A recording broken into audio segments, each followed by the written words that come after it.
আসসালামু আলাইকুম আরিফ ভাই, ভালো আছেন? ওয়ালাইকুম আসসালাম ভাই, রহমতুল্লাহ। আপনি এই জায়গায় যে আইছেন সৌদি আরব, কয় বছর আইছেন?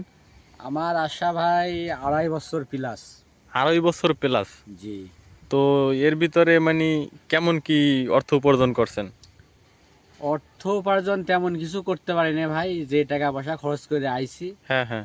আল্লাহর রহমতে কামাই করি, সেই ঋণদানা শোধ দিয়ে দিয়েছি। এটাই আল্লাহর কাছে হাজার শুক্রিয়া। তাছাড়া তেমন কিছু করতে পারিনি, পরিবার সংসার চালাইছি, হ্যাঁ হ্যাঁ। কাম করেছি। কাম তো আর পুরা কাম করতে পারি না 2.5 বছর। আপনার 2.5 বছরের মধ্যে প্রায় 1 বছরই বসা। 1 বছর দশ বসা? 10-11 মাস বসা টোটাল। এর ভিতরে কোনো কাজ করতে পারেন নাই? না না না, 1.5 বছর কাজ করেছি পাক্কা।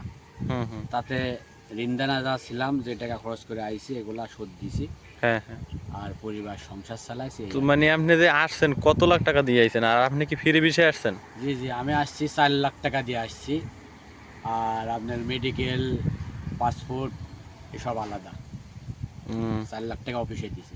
তো 4 লাখ অফিসে দেওয়ার পরে 1.5 বছরে মানে সম্পূর্ণ টাকা শোধ করছেন। জি। এরপরে এখন কি মানে পরিস্থিতি কি নিচ্ছেন? আপনার কি ইকামা আছে? না, আকামা না, আকামা শেষ হয়ে গেছে। এখন বর্তমানে আপনি স্পেয়ার? হ্যাঁ, আকামা ডেট এক্সপায়ার বর্তমান। কত মাস ধরে স্পেয়ার আছেন? এই 3-4 মাস চলছে আর কি। তাহলে ফ্রি বিষয়ে আসার পরে তারা আকামা করে দিতে আছেন এখন বর্তমানে? না, আকামা তো নিজের মধ্যে, আকামা নিজে মানে টাকা জমা দিলে আকামা হয়ে যাবে। তাহলে আপনি নিজে করবেন না এই? না, আকামা এখন বানাবো না, আকামা বানাতে অনেক টাকা লাগবে। এরকম উম, কোনো টাকা নাই। আর নিজে একটু শারীরিক অসুস্থ, দেশে চলে যাব আর কি। তাহলে আপনার মূল সমস্যা শারীরিক অসুস্থ, এই জন্য দেশে যাইবেন এই? জি জি। তো এখন যে দেশে যাইবেন মানে এর জন্য কি সিস্টেম পদ্ধতি, মানে কি বৈধভাবেই যাইতে পারবেন না ধরা দিয়ে যাইতে হইবে? এখন এটা কেমনে সিস্টেম, এটা এখনো চিন্তা ভাবনা করি নাই। দেখি, চিন্তা ভাবনা করি, খোঁজ খবর নিয়ে দেখা যাক কিভাবে যাওয়া যায় আর কি। এখন পরিস্থিতি আপনি নিজের সাধ্য অনুযায়ী মানে নিজে চেষ্টায় আছেন কি বৈধভাবে যাইবেন না মানে অবৈধভাবে যাইবেন? এখন যে কোনো ভাবে যাওয়ার সিস্টেম থাকলে সেভাবে যেতে হবে আর কি। ও, মানে এরপরে কি এই সৌদি আরব কি আর ঢোকার আশা আছে আপনার নিজের? না না না, সৌদি আরবে না, আর কোনো দেশে আর ঢুকবো না।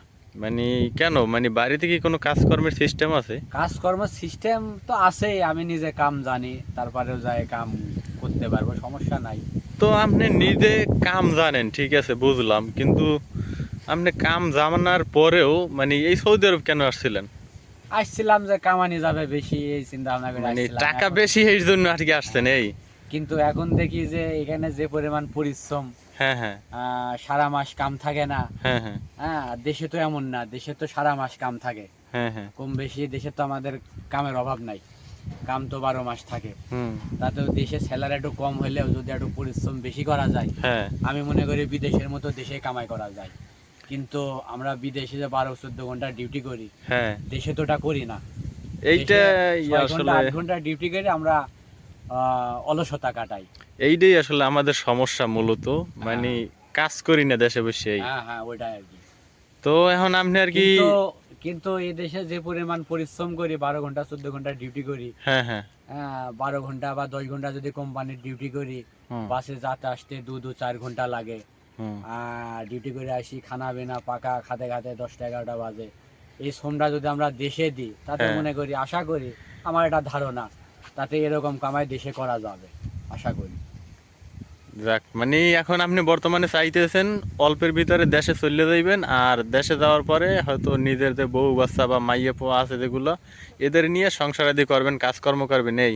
জি জি যাক, ভালোই আসলে, অনেক কিছু আসলে আপনার কাছ থেকে জানতে পারলাম ভাই। আর আপনার এই যে ভিডিওটা যদি আমি মানে ফেসবুকে বা ইউটিউব চ্যানেলে যদি ছাড়িয়ে দিতে কোনো সমস্যা আছে? মানে আপনার নিজের কোনো সমস্যা আছে? না, সমস্যা কি।